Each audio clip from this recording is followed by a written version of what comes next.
Lo dedico a te questo Vice, lo dedico a te che stai in ufficio. Ah, vedi che fenomeno! Alla grande!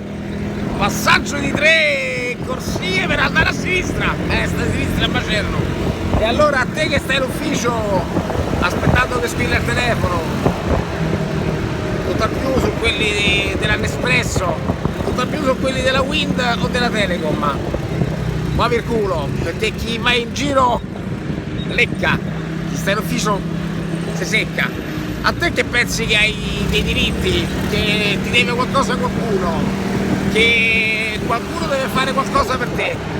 Nessuno farà qualcosa per te, nessuno deve fare qualcosa per te, nessuno ti ha detto che sarebbe stato facile, nessuno ti ha detto che sarebbe stato sempre una giornata di sole come oggi, nessuno ti ha detto che avrebbe pensato lui a fare quello che devi fare te per ottenere quelli che sono i tuoi obiettivi, i tuoi desideri, i tuoi sogni.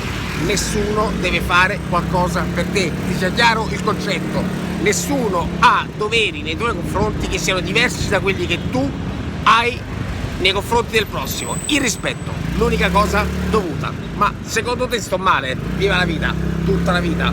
A me non mi deve nulla nessuno, se non il rispetto, e io devo rispetto. Tutto il resto, noia, alibi e falsi problemi, a tutela e a copertura dei tuoi successi.